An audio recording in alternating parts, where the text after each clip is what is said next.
George Harrison may have been called the quiet Beatle, but his humour spoke volumes. With a sharp wit and a love for mischief, he had a knack for turning ordinary moments into something unexpectedly funny. Whether through deadpan one-liners, elaborate pranks, or his deep ties to the comedy world, he never took himself too seriously. His humour surfaced in interviews, friendships, and even personal challenges, where he found levity in the unexpected. Those who knew him best remember not just a legendary musician, but a man who could always land the perfect joke at the perfect moment. Phil Collins was just a young session musician when he got the opportunity to play congas on George Harrison's All Things Must Pass. Excited to be part of such a monumental album, Collins eagerly recorded his part, only to find out later that his contribution had been left off the final mix. Decades later, Harrison decided to have some fun with him. Collins received a tape from Harrison, supposedly featuring his conga playing from the original session. As he listened, his excitement quickly turned to horror. The drumming was terrible. Soon after, Harrison called him up and said, "We listened to the tapes and thought, get rid of the lad on congas, he's crap." Collins was mortified, only for Harrison to burst out laughing. As it turned out, Harrison had orchestrated an elaborate joke, even going so far as to record a new, deliberately bad conga track just to mess with him. It was a perfect example of Harrison's subtle yet masterful sense of humour, playful, clever, and executed with impeccable timing. Rather than simply reminiscing about the past, he found a way to make it even funnier decades later. Collins, of course, took it in stride, recognising that he had been on the receiving end of a classic Harrison prank. George Harrison wasn't just a fan of Monty Python, he was one of their biggest supporters, in the most literal sense. When Life of Brian was on the verge of collapse after its original financiers pulled out, Harrison stepped in and did something almost unthinkable. He mortgaged his own home to get the money to make the film. The move stunned even his closest friends, who couldn't believe he was willing to risk so much for a comedy.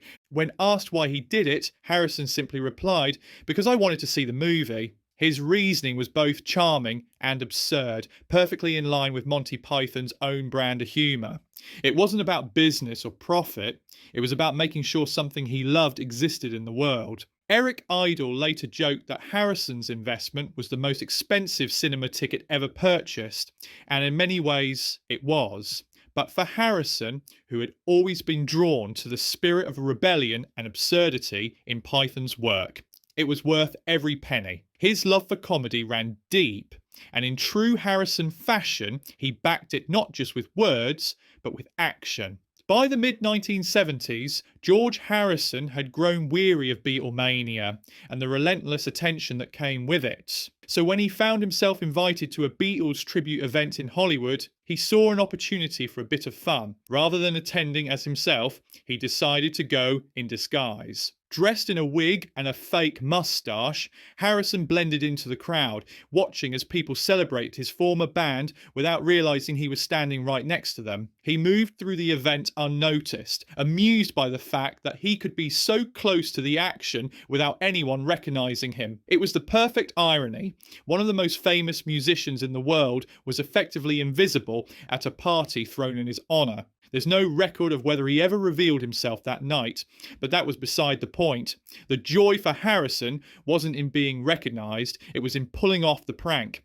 It was a small but brilliant act of rebellion, showing that even at an event meant to celebrate his past, he still had control over his own presence. While most people wanted to talk to George Harrison about music, he often had other things on his mind, like gardening. His love for plants and landscaping became so consuming that even his closest friends noticed he'd rather discuss hedges than hit songs. Tom Petty once joked, "If you got him started on gardening, you'd be there for hours." Harrison's devotion to his garden at Friar Park was no passing hobby. He spent years transforming the sprawling estate into a lush paradise, complete with waterfalls, grottos, and exotic plants. He found more peace in tending to his flowers than in talking about his time with the Beatles, which he often described as a whirlwind he was happy to leave behind.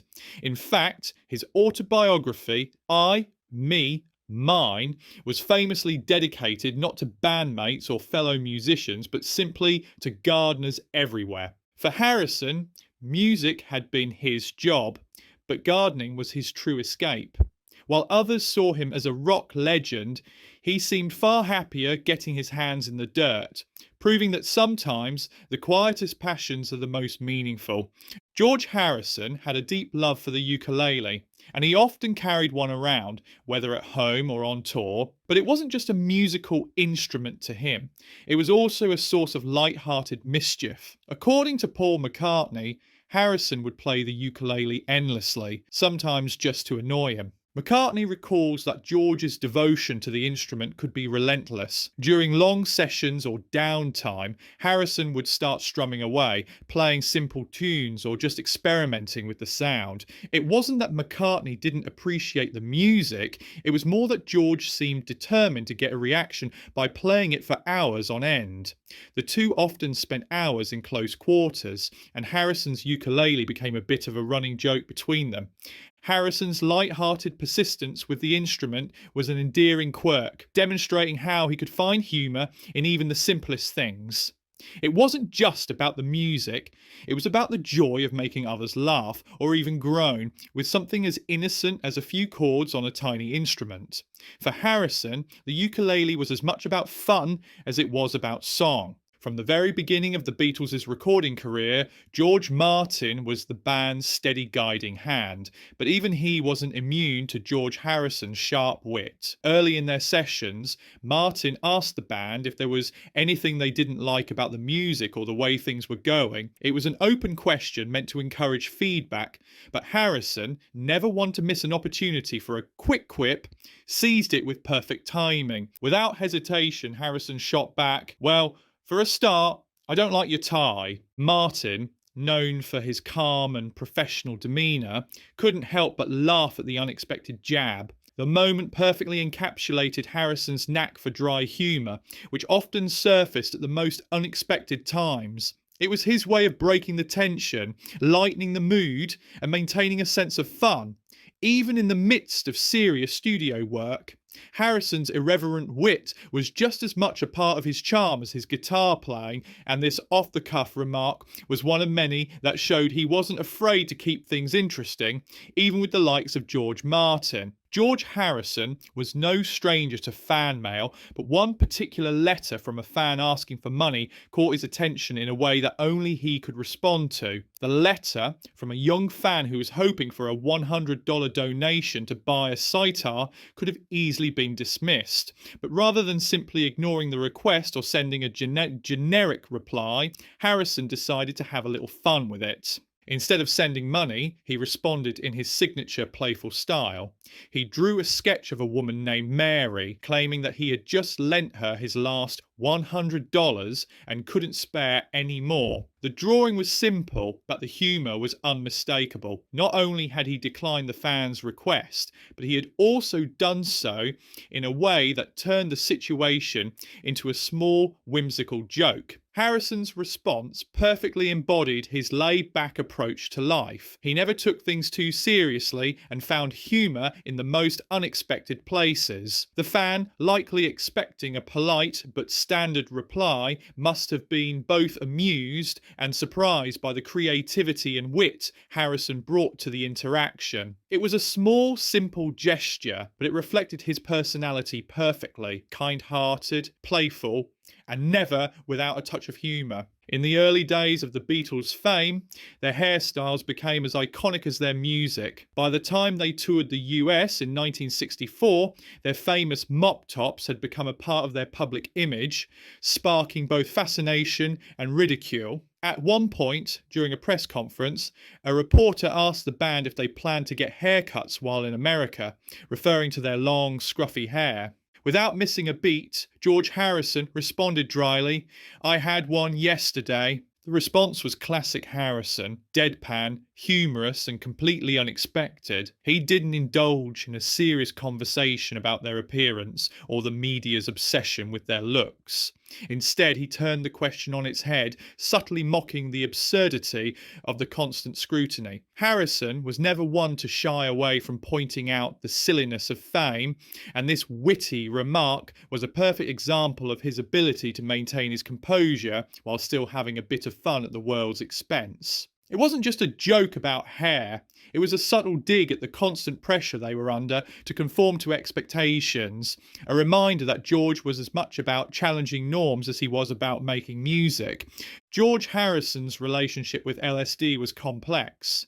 He saw it as a doorway to new insights, but also understood the limits of the experience. In one particularly memorable moment, when discussing his time experimenting with the drug, Harrison shared his thoughts with characteristic wit. He remarked, "That's the thing about LSD. You don't need it twice." Someone pressed him, asking, "So you only took it once?" He coolly replied, "No, I took it lots of times, but I only needed it once." This clever comment summed up Harrison's approach to his psychedelic experiences. While he was undoubtedly influenced by the mind-expanding effects of LSD, he didn't romanticize it the way many others did in the 1960s. His humor here was both self-aware and candid, acknowledging that, while the drug offered valuable insights, it wasn't something to be relied upon. Harrison's ability to reflect on his own experiences with such dry humour made his commentary all the more memorable, capturing the balance he found between exploration and moderation. In one of the more complicated and emotional chapters of George Harrison's life, his wife, Patty Boyd, left him for his close friend, Eric Clapton. While this could have led to lasting bitterness, Harrison took an unexpected approach. He responded with humour, showing that he didn't let personal pain turn into resentment. Rather than dwell on the hurt or sever ties with Clapton, Harrison maintained a sense of camaraderie with him. In fact, he made light of the situation in a way only he could. He began referring to Clapton as his husband-in-law. This humorous phrase was George's way of not only diffusing any tension between them, but also acknowledging the strange new reality of their relationship. It was an example of Harrison's ability to navigate life's complexities with a sense of grace and levity. His willingness to make a joke about something so personal and difficult showed his maturity and ability to move forward, refusing to be consumed by bitterness. Instead, he found a way to laugh about it, turning an awkward situation into something that was, in its own way, comforting. George Harrison's wit and humour were as legendary as his music, proving that even the quietest of Beatle had a sharp sense of fun. His pranks, clever remarks, and ability to find levity in any situation left a lasting impact on those around him. If you enjoyed these stories, make sure to like and subscribe for more fascinating insights into the life of some of the world's most beloved figures.